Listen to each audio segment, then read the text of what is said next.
एक समय एक छोटा सा गांव था जहां लोग शांति से रहते थे। हर सुबह पक्षी गाते थे और आसपास के खेत हरे भरे थे।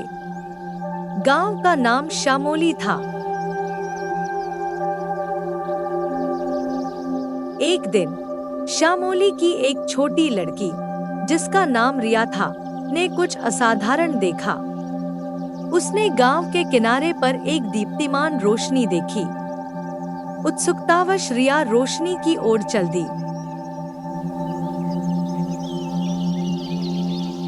रोशनी उसे एक बूढ़ी औरत के पास ले गई, जिसके चेहरे पर एक अजीब आकर्षण था। बुढ़िया ने कहा, रिया, तुम एक बहादुर लड़की हो, क्या तुम मेरे साथ यात्रा पर जाना चाहती हो?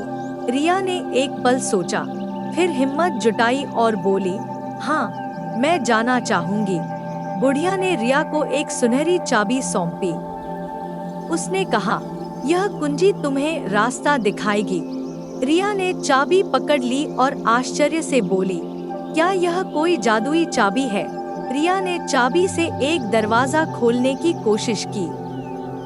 उसे आश्चर्य हुआ जब दरवाजा खुला और एक सुंदर बगीचा दिखाई दिया। वहां फूल खिले और पक्षी गाने लगे।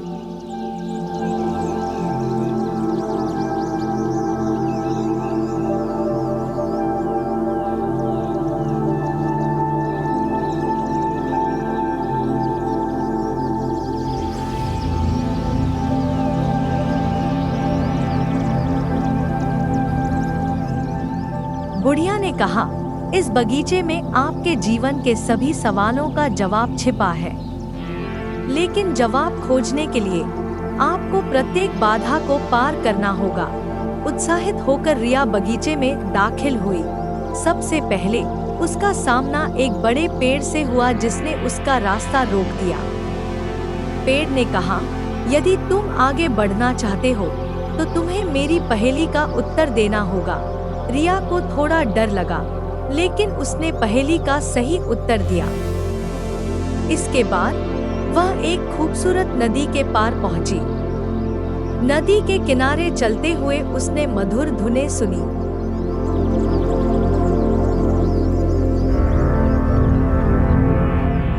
नदी के गीत से उसके हृदय को शांति मिली। नदी ने कहा, अगर तुम्हें मेरे गाने से प्यार हो जाएगा तो तुम जिंदगी का सही मतलब समझ जाओगे।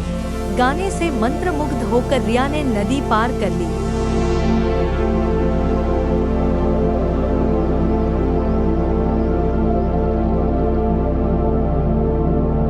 आखिरकार रिया एक शानदार झरने पर पहुंची।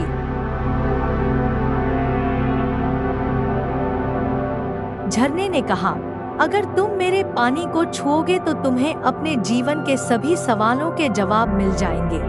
हिम्मत करके रिया झरने के पास पहुंची और पानी को छू लिया।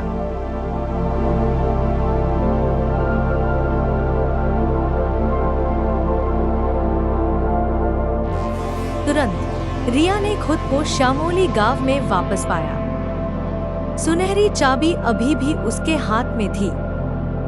उसे एहसास हुआ कि जीवन के सभी सवालों के जवाब उसके भीतर ही छिपे हैं। मुस्कुराते हुए रिया घर लौट आई। बुढ़िया की बातें उसके मन में रह गई।